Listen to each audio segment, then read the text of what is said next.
ശരിക്കും ഒരു ബിസിനസ്സിന് അല്ലെങ്കിൽ സ്റ്റാർട്ടപ്പിന് ഏറ്റവും ഇമ്പോർട്ടൻ്റ് ആയിട്ടുള്ള ഒരു കാര്യങ്ങളൊന്നാണ് ഇനീഷ്യൽ ക്യാപിറ്റൽ എന്ന് പറയുന്നത്. പല ഫൗണ്ടേഴ്സും ഏർലി സ്റ്റേജിൽ തന്നെ ഫണ്ടിങ് നോക്കുന്ന രീതിയുണ്ട്. പക്ഷേ ഒന്ന് മെച്യൂർഡായി നമ്മളൊരു മിനിമം ട്രാക്ഷനൊക്കെ ആക്കി ഫണ്ട് റേസിങ് അല്ലെങ്കിൽ ഇൻവെസ്റ്റ്മെൻറ്റിലേക്ക് നോക്കുന്ന രീതിയാണ് എനിക്ക് തോന്നുന്നത്.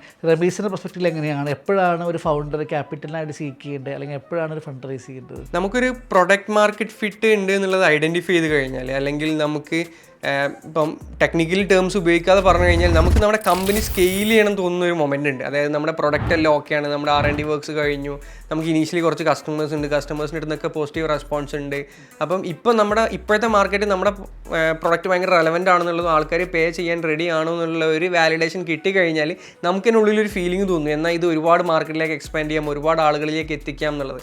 അതാണ് ആ സ്കെയിലിംഗ് പോയിന്റ്. അതായത് നമ്മളിങ്ങനെ ചെറിയ ഗ്രോത്ത് പോയിട്ട് ഒരു ഹോക്കി സ്റ്റിക്ക് ഗ്രോത്ത് ഒറ്റയടിക്ക് ഗ്രോ ചെയ്യേണ്ട ആ പോയിന്റിൽ പെട്ടെന്ന് ഇതുപോലെ നമ്മുടെ പ്രൊഡക്റ്റിനെ വലിയ മാർക്കറ്റിലേക്ക് എത്തിക്കാൻ അല്ലെങ്കിൽ വലിയ മാർക്കറ്റിംഗ് ക്യാമ്പയിൻസ് ഒക്കെ ചെയ്യാൻ നമുക്ക് നല്ല ക്യാപിറ്റൽ വേണ്ടി വരും. ആ ക്യാപിറ്റൽ റേസ് ചെയ്യേണ്ട സമയത്തായിരിക്കണം നമ്മൾ ഫണ്ട് റേസ് ചെയ്യേണ്ടതെന്നുള്ളതാണ് എൻ്റെ വിശ്വാസം. പിന്നെ ഇത് കുറച്ചും കൂടെ സെക്ടർ അഗ്നോസ്റ്റിക് ആണ്. ഇപ്പോൾ ചില ഡീപ് ടെക് സ്റ്റാർട്ടപ്പ്സ് അല്ലെങ്കിൽ ഹാർഡ്വെയർ ഇൻവോൾവ് ആയിട്ടുള്ള സ്റ്റാർട്ടപ്പ്സിലൊക്കെ മേ ബി ഇനീഷ്യലി തന്നെ ക്യാപിറ്റൽ റേസ് ചെയ്യേണ്ടി വരും. അങ്ങനെയുള്ള സ്റ്റാർട്ടപ്പ്സിൽ അങ്ങനെ റേസ് ചെയ്യാം. പക്ഷേ ഇന്ന് നമ്മൾ കേരളത്തിൽ കാണുന്ന മെജോറിറ്റി ഓഫ് സ്റ്റാർട്ടപ്പ്സും 95% ഓഫ് സ്റ്റാർട്ടപ്പ്സും either B2B SaaS ആയിരിക്കും, അല്ലെങ്കിൽ അവർ കൺസ്യൂമർ സ്റ്റാർട്ടപ്പ്സ് ആയിരിക്കും, അല്ലെങ്കിൽ എൻ്റർപ്രൈസ് സ്റ്റാർട്ടപ്പ്സ് ഒക്കെ ആയിരിക്കും. അപ്പോൾ ഈ കൺസ്യൂമർ സ്റ്റാർട്ടപ്പ്സിനൊക്കെ എപ്പോഴും ഒരു സ്റ്റാർട്ടപ്പ് തുടങ്ങാൻ ഭയങ്കര ഈസിയാണ്. ഇപ്പോൾ ഒരു ഇൻസ്റ്റാഗ്രാം പേജ് ഉണ്ടെങ്കിൽ ഒരു സ്റ്റാർട്ടപ്പായി, അല്ലെങ്കിൽ നമുക്കൊരു ഡിസ്ട്രിബ്യൂഷൻ ഉണ്ടെന്നുണ്ടെങ്കിൽ നമുക്കൊരു സ്റ്റാർട്ടപ്പായി. അതായത് ഒരു പ്രൊഡക്റ്റ് നമുക്ക് സെല് ചെയ്യാനുള്ള ഓഡിയൻസ് നമ്മുടെ കയ്യിൽ തന്നെ ഉണ്ട് എന്നുണ്ടെങ്കിൽ. ഇപ്പോൾ അതുകൊണ്ടാണ് ഇൻഫ്ലുവൻസേഴ്സൊക്കെ ഒരുപാട് സ്റ്റാർട്ടപ്പ്സ് അല്ലെങ്കിൽ ബ്രാൻഡ്സ് സ്റ്റാർട്ട് ചെയ്യുന്നത്. അപ്പം സ്റ്റാർട്ട് ചെയ്യാൻ ഭയങ്കര ഈസിയാണ്, അല്ലെങ്കിൽ നമുക്ക് ഇനീഷ്യൽ കസ്റ്റമേഴ്സിനെ അക്വയർ ചെയ്യാൻ ഭയങ്കര ഈസിയാണ്.